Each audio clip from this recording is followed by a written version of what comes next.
Yeah, make some noise, make some noise. So, it's the 5th anniversary of Rock the Bells Radio. You can give me a little more mic, give me a little more mic. 5th anniversary of Rock the Bells Radio, and we're celebrating it live from the King Pleasure Jean-Michel Basquiat exhibit, downtown Los Angeles. And we have as our guests, Z-Trip, some gentlemen that I think have done amazing things for the culture, done amazing things for art, done amazing things for music in general. And they just hold the place near and dear to my heart as artists. We have De La Soul in the building, ladies and gentlemen. Yes, sir. Rest in power to the Dove. Word up. So today, you know, it's funny. You actually could turn the music down a little bit. Today, we're gonna do a couple of things. Z's gonna ask a couple of questions about songs, but first I want to really talk about the soul. A lot of us have heard about, you know, your journey in business and the recording business. I want to talk to you about the art and who you are as artists. What does music mean to you? I mean, for me, music is everything. Being young, still living in the Bronx before I moved to Long Island, I didn't do a lot of playing with toys. I was around my father being drawn to music. Like, music called out to me at a very early age. I don't remember a moment in my life being introduced to music. I was always a part of it. So music is everything to me. It shaped a lot of ideas for me. Even at a young age, it helped me to identify a lot of problems or great things in my life. So music, for me, is everything. It's like air for me, always, you know. Mace? I definitely echo that. It's oxygen. I can't breathe without it. I can't live without it. If I don't have it, I got problems. I gotta have music. It is my drug, music. So, what brought on that spark of creativity? Okay, a lot of people like music. People in the audience here today like music. I love music. Z loves music. A lot of us love music. What made you take action? Why did you take action? Why did you choose to actually pursue music? Like minds around you. I mean, we come from an era, and I can't even say an era. I mean, I feel like with us as kids, when hip-hop bit everybody, it just like you were involved in something that immediately, once you heard it, it was like you was always there with it. So everyone in the neighborhood, whether he was trying to break dance, he was involved in this culture that was evolving, that would become hip-hop. But then when you see people have that look in their face, when you say certain things, you're like, wow, I think I got something here. When you see like-minded people who, wow, like, I respect what he's saying or what she's saying, and they respect what I'm saying, just like-minded individuals start, like, boosting this creativity to a level of, like, yo, I can do this. Like, I can do this for a job. That's how I felt. And, I mean, I think Mace is going to laugh when I say this, like, when we was in, by the time we got up into, like, near high school, I had this teacher named Miss Gorga, and she would just always talk about, what do you want to do with your life? Like, really think about it. And in an eye blink, you will be out of high school. And I was like, I want to do music. So I've always just knew that I want to make music my job, just from that point on. So, Mace? For me, DJing came to me when I was 6 years old. 6 years old? Yeah. Like, wow. When I was able to conceive what was happening with turntables, I was on it. The first person that allowed me to touch their turntables was a guy named Rick, who lived in the Bronx, who dated a girl that I considered my sister. And she used to babysit my brother and I. And he let me touch his turntables for the first time. I was 6 years old. And it evolved from there. I could not keep my attention off records turntables that was in the street that needed to be repaired. I was that kid. Walking the streets, seeing old equipment, taking it home, trying to add fuses to amps and things like that. I grew up in sound system culture. So sound system. I Champion sound. Real talk. I grew up in sound system culture, so speakers, turntables, microphones, DJ mixers, those was my toys. Sherwin Vegas. Sherwin Vegas, all of that was my toys. Watching my uncles build speakers and stuff like that and becoming a part of that. And then to actually want to create hip hop was It's Yours, the song It's Yours by Tila Rock. By Tila Rock. It was Wow. that song that actually made me want to create hip hop. Like scratches could actually be the chorus. Scratches could actually be the break, the bridge in the song. Yeah, I want to do this. And that deep. was the introduction to wanting to create hip hop. Okay, so let's take a step back for a second. Amityville, Long Island, right? When I think about see, I was born in Bayshore. I was raised in Queens. I spent a lot of formative years in Harlem, but I was also in North Babylon. Spent a lot of time in North Babylon as well. Went to junior high there and Queens, back and forth. So when I think about Amityville, I think about pole football. I think about, playing pole football. I think about wrestling. I think about, sports and all of that.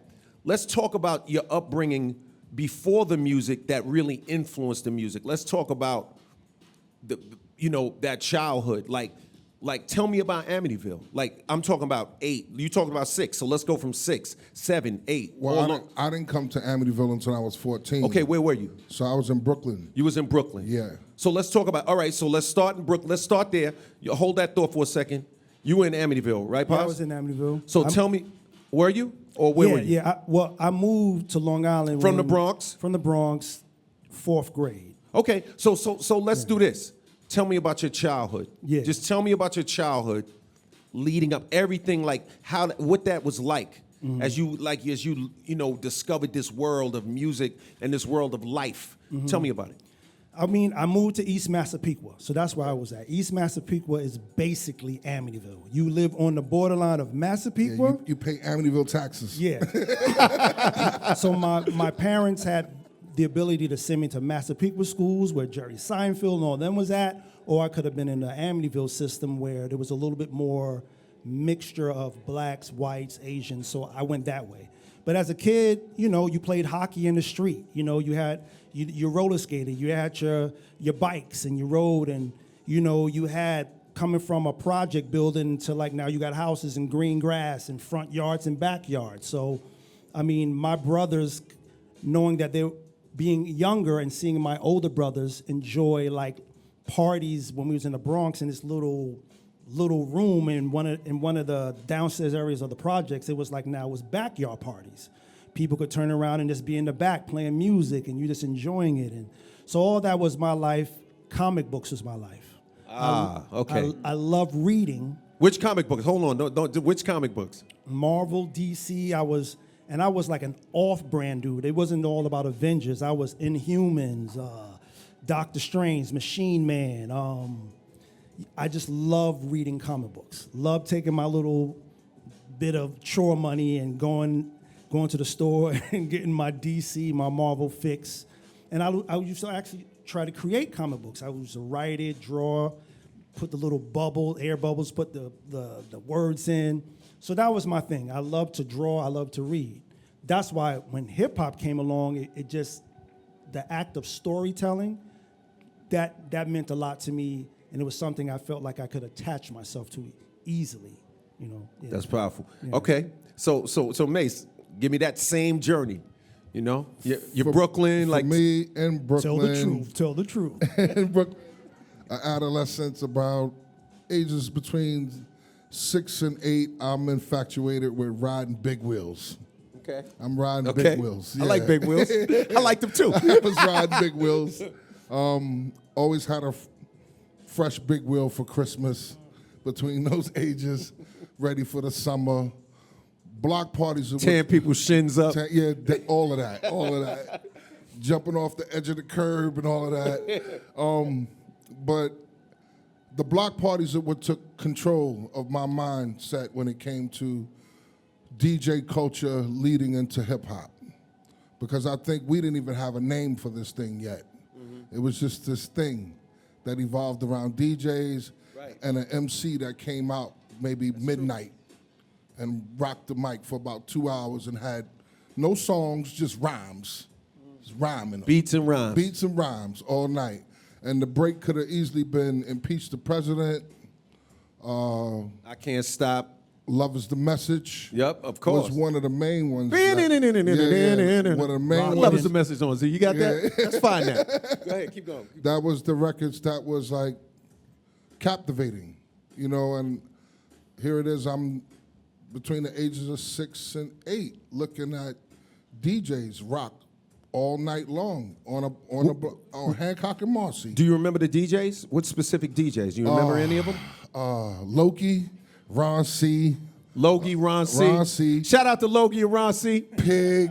Pig, shout out to Pig. Rest in peace, Butchie. Butchie, rest in power. Yeah. Those are the guys that was rocking Bedford Stuyvesant. Yeah.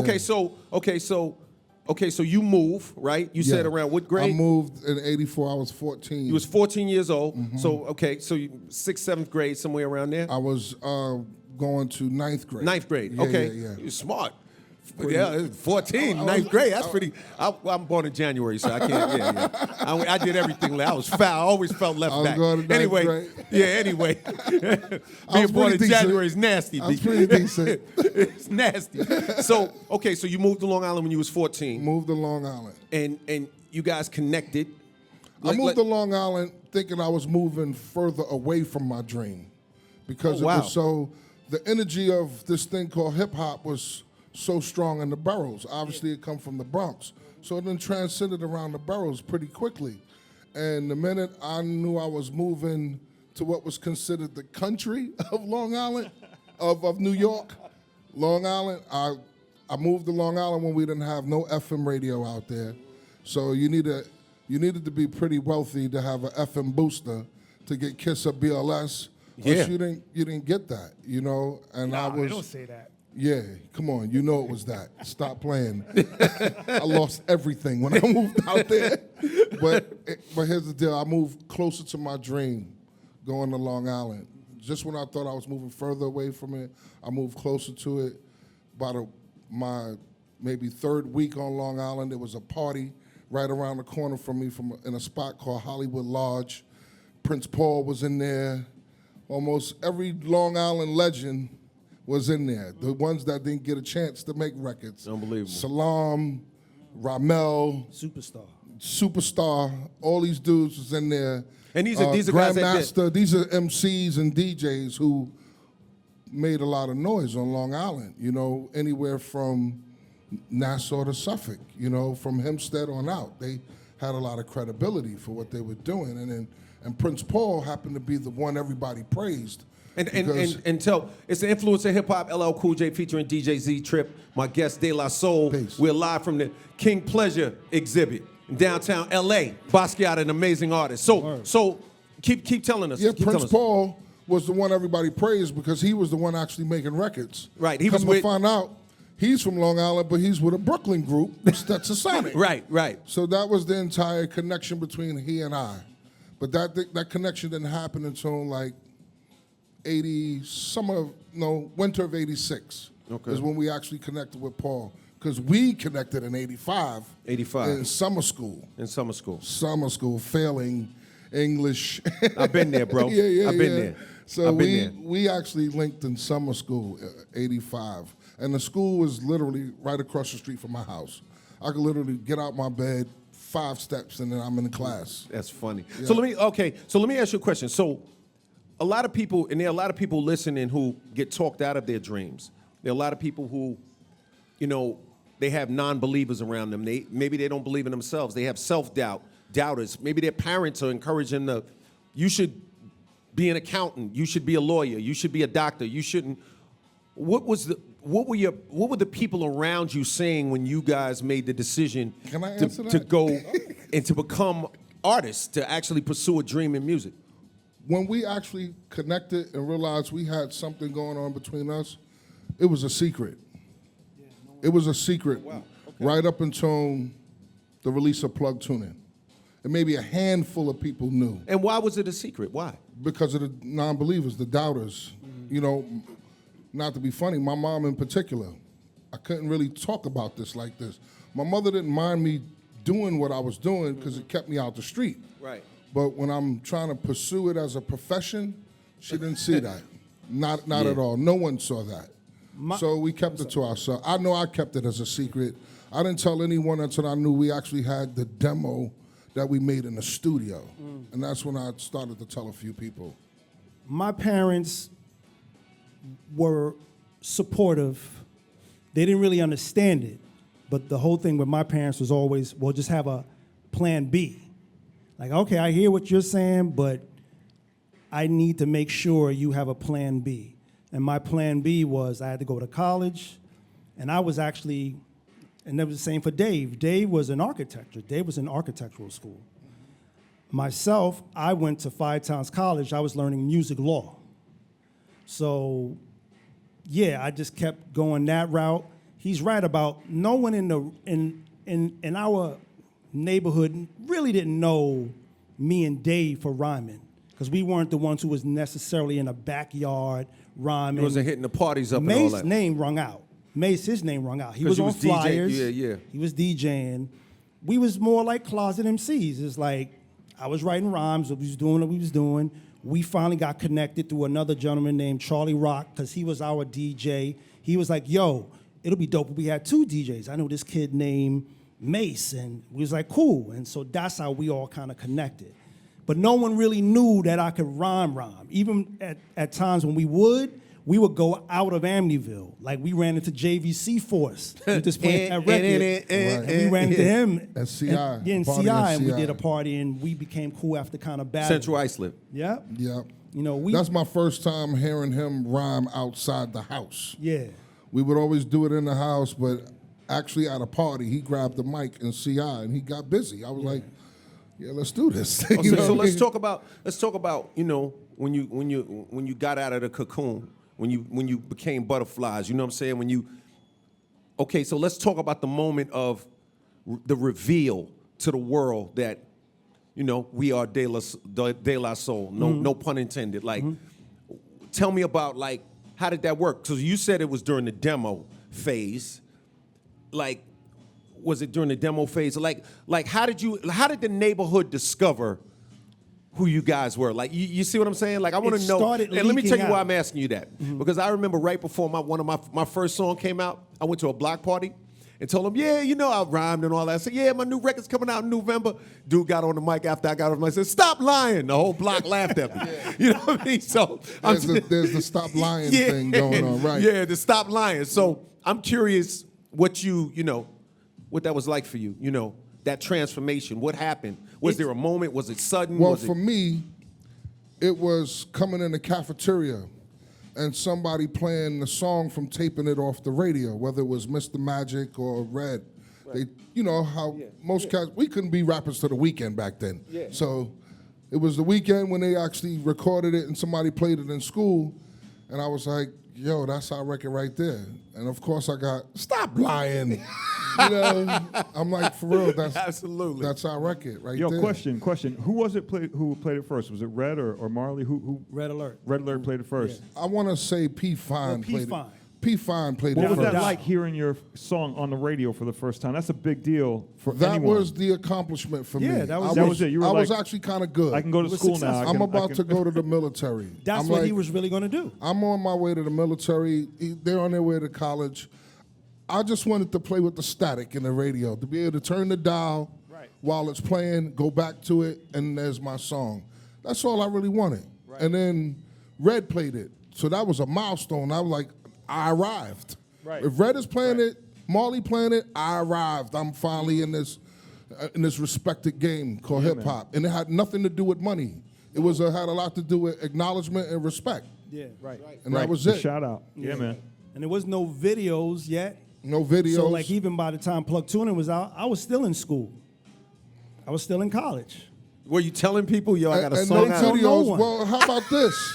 How about this? Yo, that's hilarious. Nah. How about this being called De La Soul and there's no videos, no promo pictures? Everybody thought we were Puerto Rican. Yeah. No doubt. That's Our amazing. first in-store was in the Bronx. Bueno. The first in-store was in the Bronx. And Me gusta everybody tu thought we was música. Puerto Rican. And it's easy to mistake me for being Dominican or something like that. So mad dudes come up to me talking Spanish and I'd be like, Bro, I don't speak Spanish. I'm not Puerto Rican. I'm not Dominican. The realest thing ever, man. The funniest thing is that, like we're telling you, we had plug tuning out. Dave was still in school. I was still in school. By the time we got around to Pados, I was still in school. The reason why I left college is because Leor Cohen came to my college and was like, look, what do you want to do? Do you want to be a superstar? I don't want to mimic the way he talks. No, do it. What do you want to do? Do you want to be a superstar, or are you going to just stay here and get a degree that's meaningless? No, but for real, because you got to realize he was telling us like, yo, you can be on this Nitro tour with LL, Slick Rick. What are you doing? I remember Why that. you sitting here and doing this? I got that What do you poster wanna in my be? office. So I was like, yo, I want to be a superstar. So I quit college to go on the LL tour. And guess what? Yo. Well, Yeah. That's big. let me That's add. big. Let Yo, me, that was huge. let me Yo, add. I didn't know that story either. Well, for That's real. crazy. Let me add, because not too far after that, we then had a meeting with you and Leor at Mr. Chow's, right? Which was the night of my senior dinner. I was supposed to go to my senior dinner. Are you serious? Word. What? Yeah, with that woman right there. Are you serious?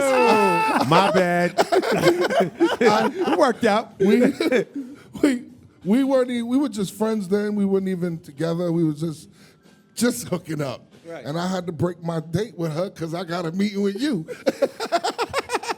for the Nitro tour. My bad. That's But, unbelievable. Word. So thank you. No, man. Glad I could be of service. No, for real. Wow. Nah, those are Hip-hop. some good memories, man. Milestones. I mean, I remember Russell and Leor coming up to the high school to get me to go on a tour to England for about 3 weeks. Come to find out, I was one of the most improved students, so I was able to go. Wow. Yeah, I was kind of not doing well at first. Well, I cut all of 88. Once we had Yeah, that'll definitely affect your grades. I did cut 88 because the opportunity to record 3 Feet High and Rising had came up, and I think you made a wise choice. But I did go back 89 and graduate. I graduated with my wife. She graduated. That's a in that. beautiful. Yeah. Round of applause. word. It's the influence of hip hop. It's LL Cool J featuring sir. DJ Z Trip. We are live. We are live from King Pleasure. Word up. The King Pleasure exhibit. It's all of the great works of Jean-Michel Basquiat, celebrating his artistry, his legacy, and we are here with the world-renowned De La Soul, Oh, man, brother. ladies and Peace, gentlemen. my brother. You know what I'm saying? Peace. Thanks for having us. So, songwriting. You guys, I mean, whether it's a song like Rock Cocaine with MF Doom or, was it Peas Porridge? You know what I'm saying? The Peace Porridge. with Yeah. Leo singing at the end. Oh yeah, like the wordplay, the things that you do lyrically. Like we were walking around here and we were admiring in the exhibit all of Jean-Michel's incredible, writing, his poetry and those little succinct lines that he would have that are so meaningful, so profound. You guys do a lot of that in your music. Where did that approach come from? You understand what I'm saying? Because most of us, we were rhyming and it was kind of predictable on certain levels or conventional. Some of it, even some of my work. A lot of your work the majority of it was very unconventional. The only thing that could potentially be called conventional is when you would slide a little disco in there, a certain sample, and that. But even then, the vocals, the lyrical, the songwriting. So where did that come from? That approach to the wordplay, that approach to how you write your songs. It was the marriage between myself and Dave. We just kind of had this like mind that really nourished each other. He amped me, I amped him. We got approval from a group like Ultramagnetic. We got I'm enriched with vitamin stun. Yo. Yeah. We got that approval, like, yo, we can, because, bro, I mean, like, we were fans of it all, whether it was Coogee Rap, whether it was you. When you came to our school to perform for You came to our school to perform. Yeah. Really? Yes. Yeah, you did. You came with Kiss FM. I did? Yeah, you did. I Need a Beat. Oh my Did I God. Need a Beat? We The ran plot up- thickens. Yo, we ran up on you, and we was like, yo, man, it's just, you was like, yo, don't do drugs, don't do blah, blah, blah. And we was like, yo, we were just like, all right, LL Cool J's walking around our high school. So all that was a part of it. I mean, Biz Markie, man, like. Rest in power to Bismarck, man. Bismarck, man. Yo, Big bro. The Human Orchestra. Yeah. he could talk the way he talked, but the beats just was so beyond what you could even fathom, and he could just flow over it. So Funky. these are all things that just made us feel like, yo, we can love who we love, we can look up to who we look up to, but we shouldn't be afraid of this thing that's in us.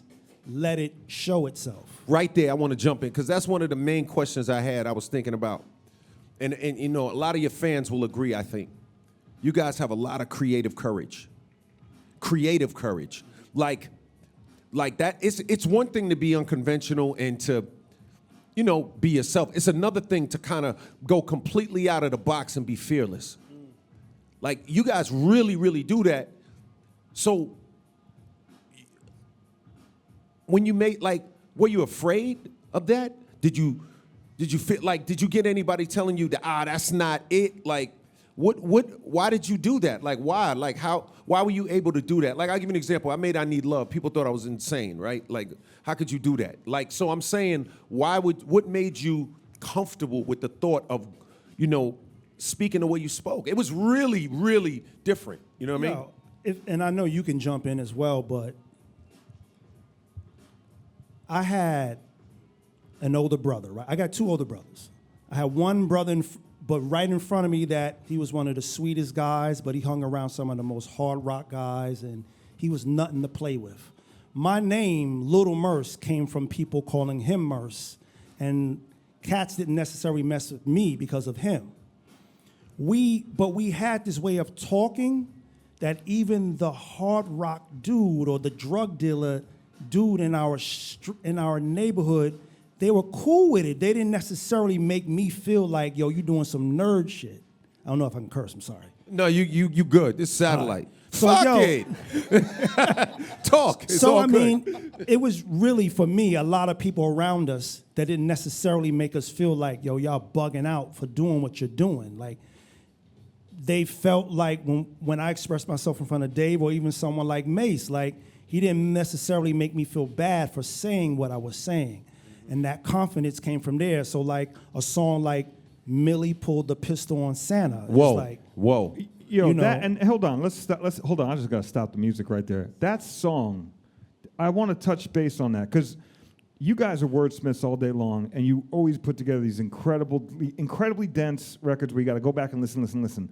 But the storytelling and the subject matter of that, I don't think I'd ever heard a song like that with that kind of heavy subject matter up until that point. You know, I mean, we'd heard the message, we'd heard things that had touched us as far as like what we see around us, but no one had ever touched on that subject. In the home, things happening. How the hell did you get? Let's do that. That's just like not a just. Hey, I got an idea. Come over to the house. I got this like crazy idea. That's a. Hey, sit around the campfire. I got to express this idea to you. Are you guys all with this? You want to rock with this? Guide me through that song in particular, please. we were on our way off of the train. We came from Long Island and go to probably like Hotel Amazon. We was heading to a club. We was on the platform. There was a homeless guy. He's asleep, got a wine bottle. He's knocked out, and he had a dirty, grungy Santa Claus outfit on. Immediately in my mind, Millie pulled a pistol on Santa. Literally, I just looked at him.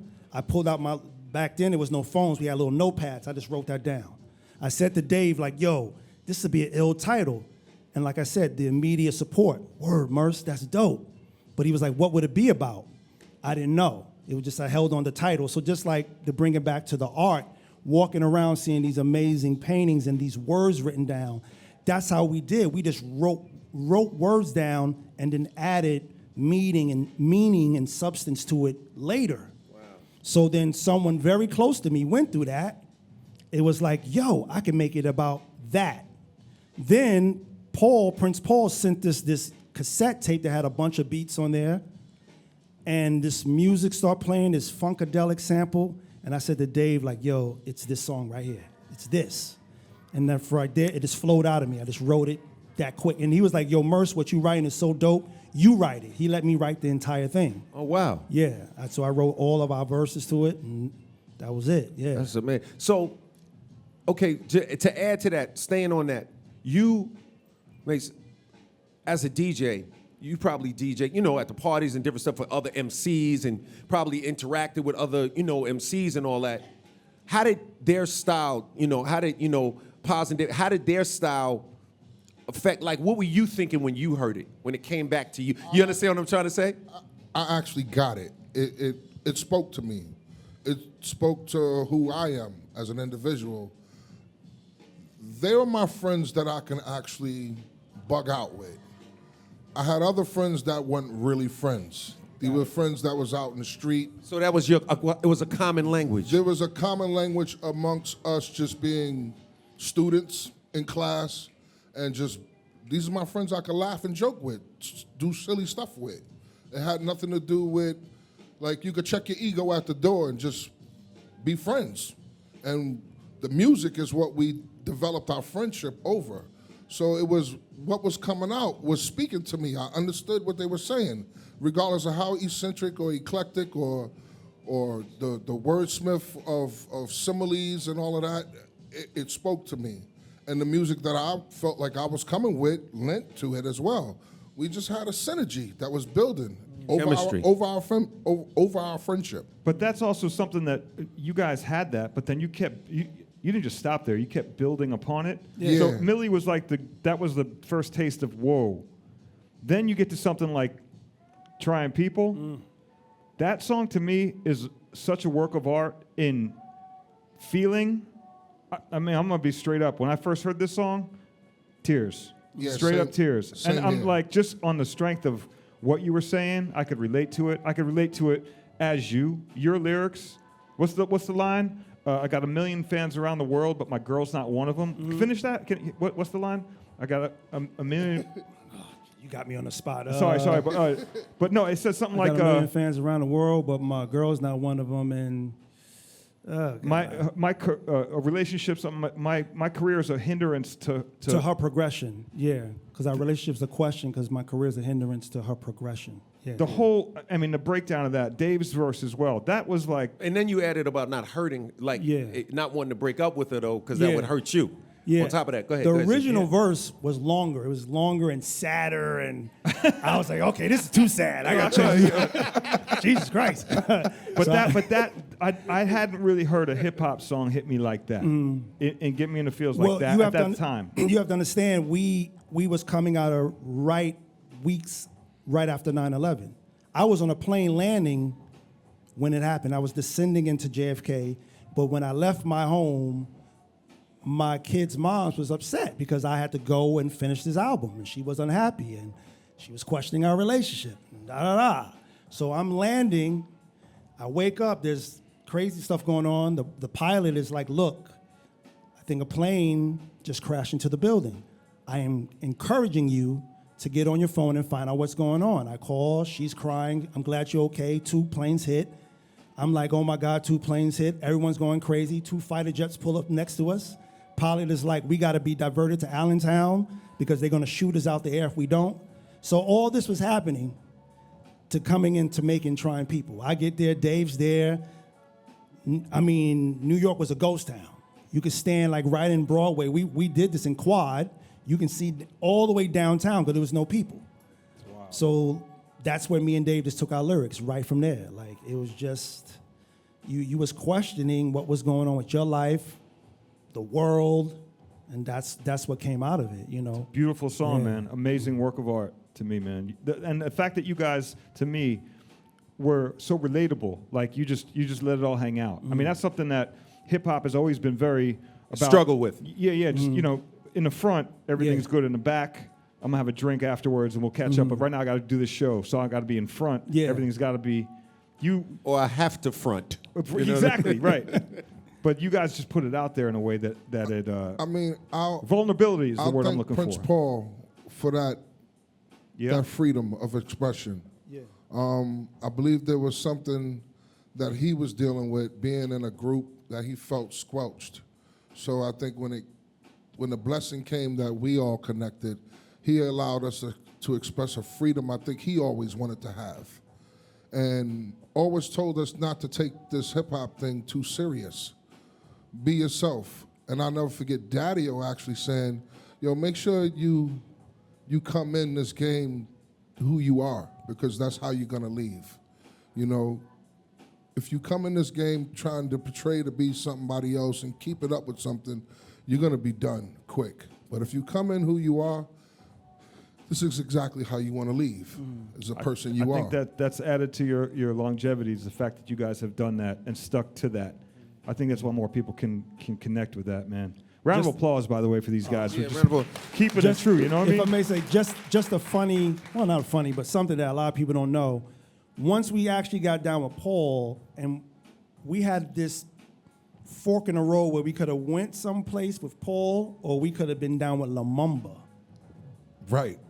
So we could have been almost like we could have been X-Clan. X-Clan. Really? Yeah. Wow. Protected By the red, by the day, the lie, and the soul. With a key. that almost happened. Vainglorious. So I was Wow. I took a good look and was like, no, I'm going with Russell. I'm going with Russell Simmons. Yo, There's another picture Wow. to this. shout out to the whole X-Clan. Rest in power. Vainglorious. Vainglorious. Yeah. Word. Yo, that's so Z. Yeah. I want to get into some of the skits. I want Oh, to yeah. listen. I just want to listen to a couple of skits. There's it's let's just surprise me with a couple and let's just get some thoughts on them. This is one of my favorites. All right, let's go. You're very famous. It's the influence of hip hop. LL Cool J featuring DJ Z Trip. We have De La Soul. We're live from the King Pleasure exhibit downtown Los Angeles. Rock the Bells Radio. Make some noise. Make some noise. Yes, sir. Yes, De La sir. Soul in the building. Yes, sir. So we're gonna get into some skits. Let's go. Let's hear it. Yo, but Biddy's is kind of cool. That's pretty fly. I kind of like it. Ladies, if you was to flip it on 45 so I can dance to it, it's whack. I give that one props. Why you dissing it? I like it, man. Just play the dance. Play. Yo, what's the? Ah, man, this album sucks, man. It's starting to sound just like MC Shans. Yo, by the way, Wow. Yo, the Shan gonna skits- the wear skits us on- out. Lord have the mercy. skits on De La Soul is Dead. It was just amazing. It was just light years ahead. Of, you know. But what's the one where Paul is talking about, hey, butt face, or like he was like, you know, Congealy head or huh? What is it? Long, right? Yeah, Well, that's long. You know That's what Mr. one I'm Long. talking about? Hey, hey. What's it? I got it in my. Don't make me go on my phone. I should have written it down. Hemorrhoid, Nimrod. Directly from the sector of pop. Also, this one. This was a B-side joint, right? These guys sampled the Muppets joint, the Mana Mana.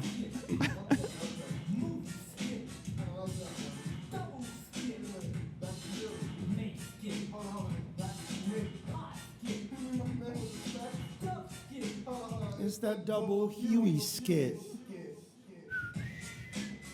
I mean, and you flipped it and made it work. We were rocking this in the clubs, like. He was in the clubs with the joint. Yeah, man. Yo, it's so. Life now. You know, obviously, rest in power to Dave. I don't want to dig into that too deeply. I'd rather give you some space on that personally. But I want to ask, moving forward now, still a very strong group, powerful group. You have a lot of groups who, when they lose a member, they stop performing.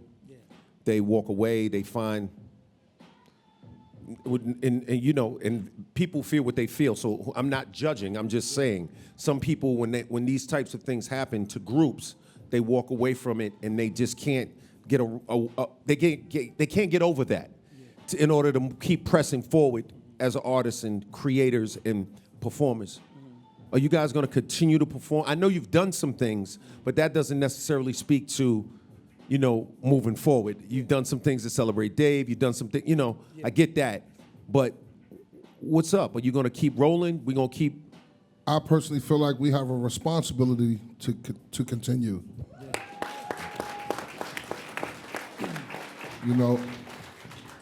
Not only for his legacy, but for what we've done for hip-hop and what hip-hop has done for us.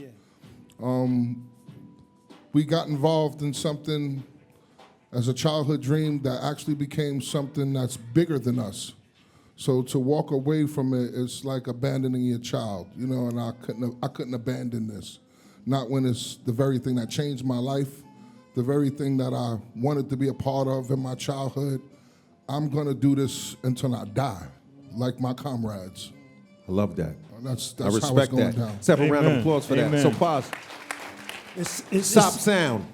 It's something we love, man. We love everything about this, and I love still studying. I love being that same kid who used to tape, world famous Supreme Team or Mr. Magic or Red Alert, whoever it was on the radio. We would just listen to these dudes, Latin Rascals. That's what I was trying to say. We are those kids then that we study music and we love it and we want to apply it to our lives. We've never been those dudes as a group who will be like, nah, these new kids they're not what they need to be and being bitter and nah, man, we want to be a part of showing excellence, quality, and also bridging gaps to work with younger kids to like show what it is. Like I love when people say that, like don't complain about it, be a part of it. So we are part of this, man, and we want to show what we can execute, what we can give, what we can nurture.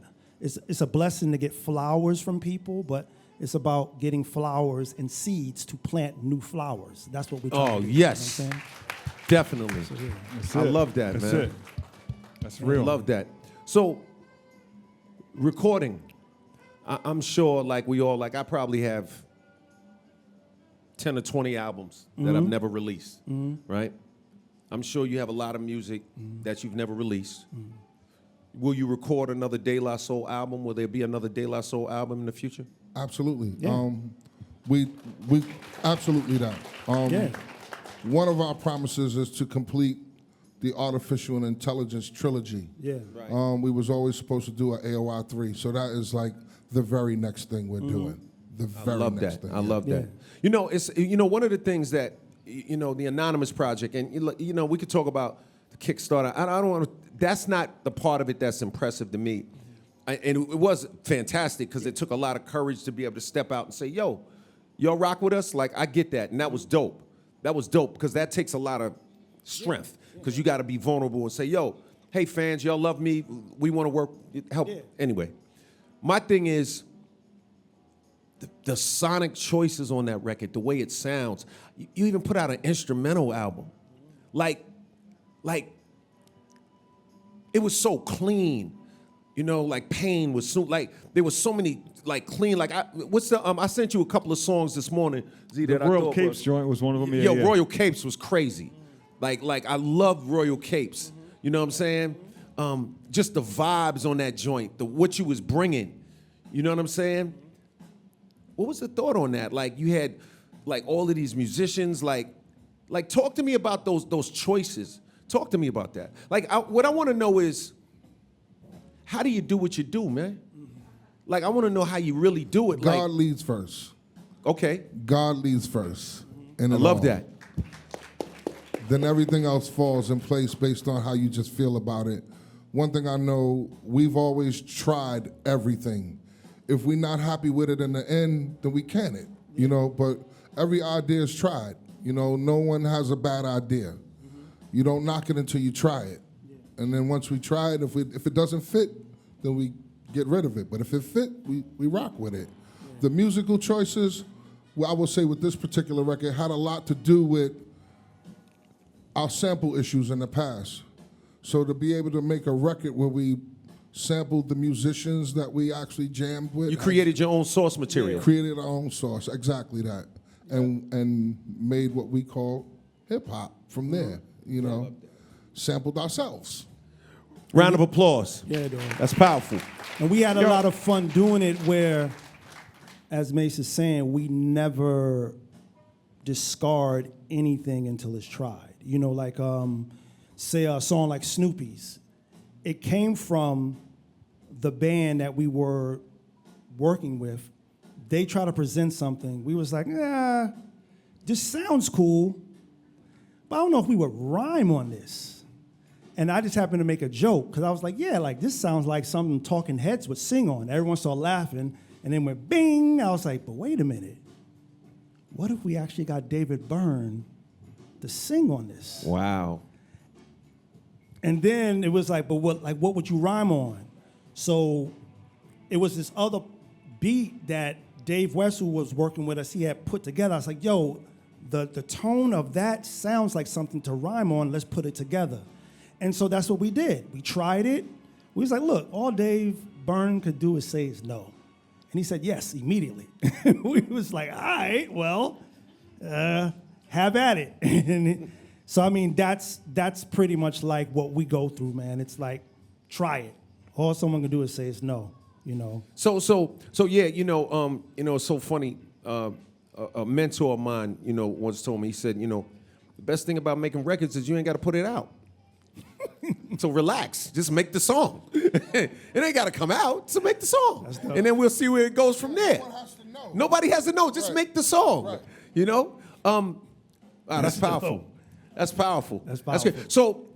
So in the Anonymous Project, I know you guys had like meetings with some of the people, like the anonymous people. Like, how did that process work? Like I saw, like I was watching a little clip of a thing, and I saw some people sitting around, and you were kind of going back and forth, and they were giving, trying to trade ideas and give insights and talk about different things. And a look on your face one time was like, yo, I can't believe I'm listening to this bullshit. One time I saw a look in your eye, I saw a glint of like, yo, y'all MCs can can't read be, MCs.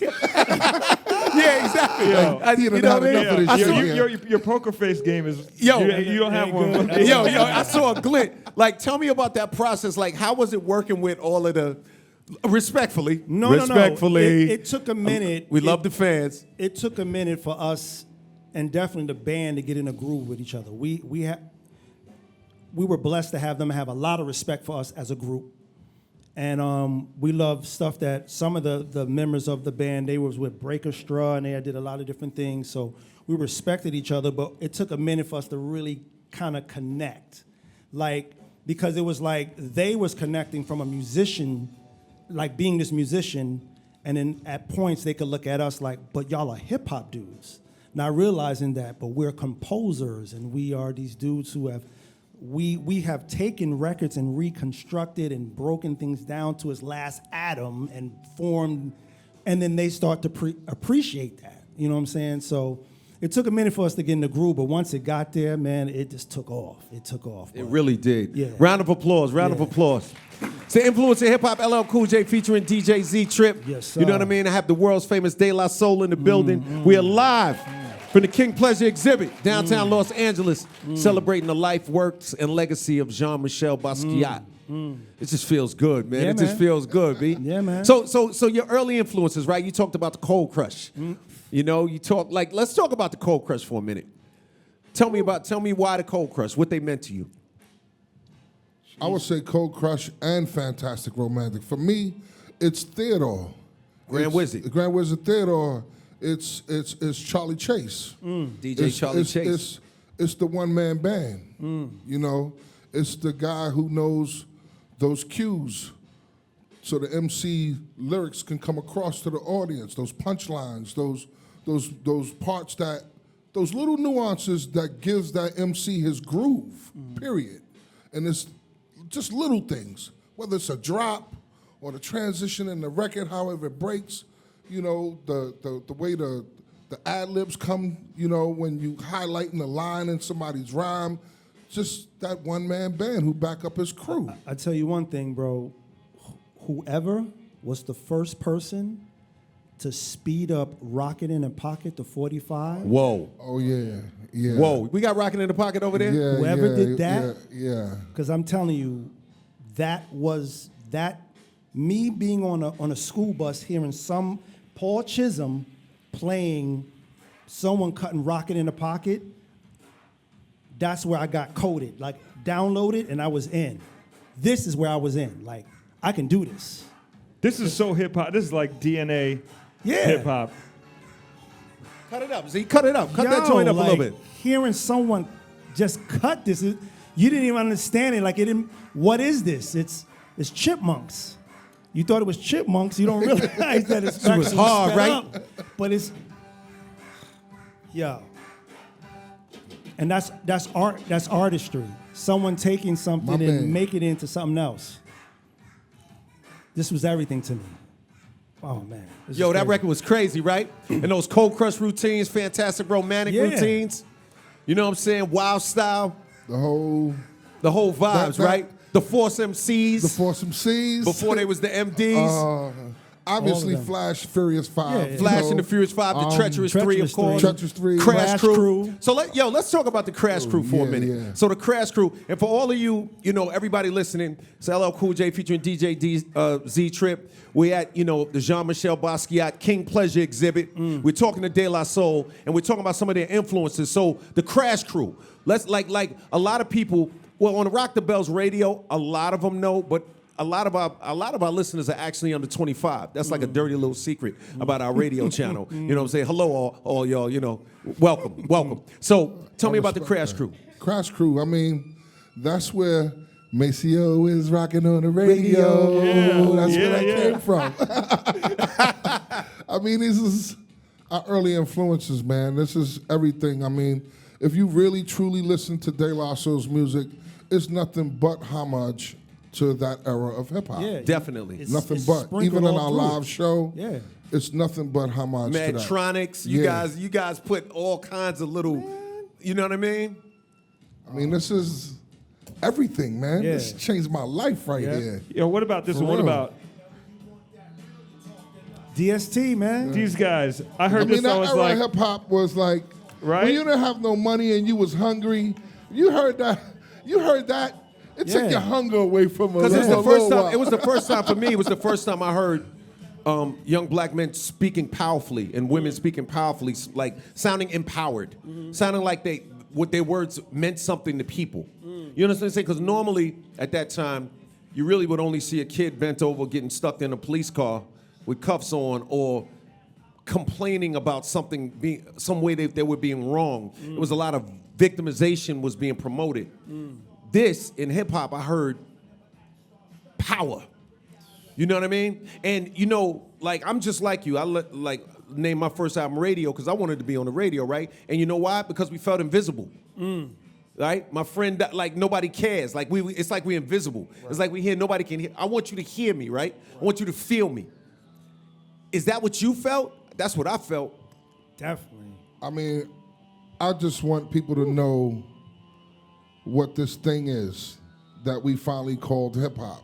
This thing was just so powerful to my soul that it needed the proper respect. It needed the proper honor. It needed the love.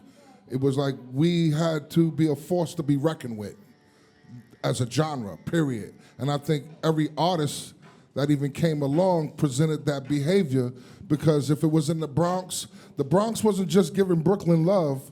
Brooklyn wasn't just giving Queens love. We had to earn that respect by Definitely. doing what we do really well on the highest level. Yeah. So to earn your respect behind this thing that we do called hip hop is everything. and to do the knowledge, you got to do the knowledge. I'm a gold right? chain by myself. You know what I'm saying?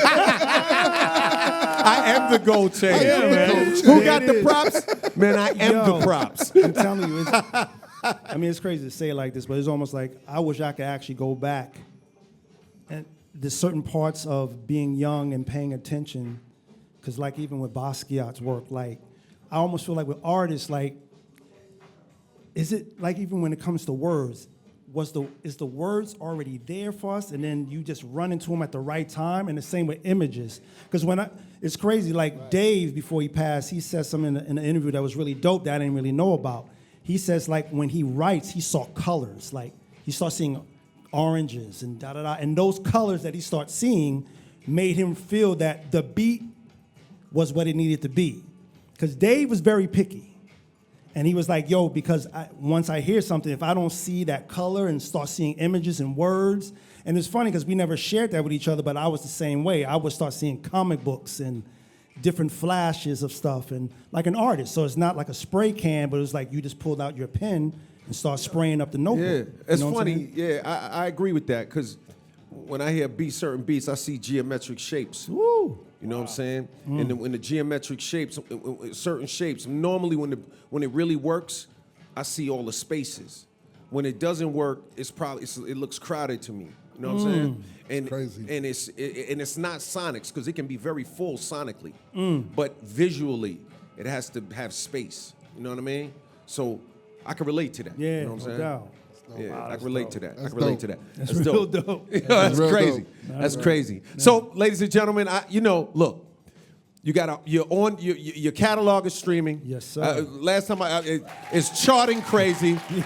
We're very happy that the elephant in the room for everybody. Yes, their catalog is streaming, and yes, we are happy for them, and that is a Thank big you. deal. Man. And they waited a long time to get that to Been a long happen. time. Thank you, bro. Very long You know what I mean? time. So that's got to feel good now, right? Yeah. The Without world is question. hearing your art. Yep. Yeah. You know, well, not the business. I don't want to get into the business of real it. talk. The world is hearing your art Finally. Yeah. Yeah. on demand. There you go. And then you were crazy on the charts or something, right? You Yeah, guys, it's- like, go ahead and say it. Like, Some real crazy, like, it'll be like #1 in digital albums, or we right next to Michael Jackson in digital albums. It's crazy. That's amazing. That's amazing. Catalog That's what I'm albums talking and about. stuff. Yo, but you guys, if you look around people's vinyl collections, you're right next to Fleetwood Mac Rumors. You're right next to Michael Jackson Thriller, Pink Floyd The Wall. Yeah. You're right. You got classic records. It's rightfully so that they just shot right where they didn't take a minute to get there. They went right to where they're supposed to be at. That's where they're at. That's dope, man. You're that's what classic. great art You know does, what I mean?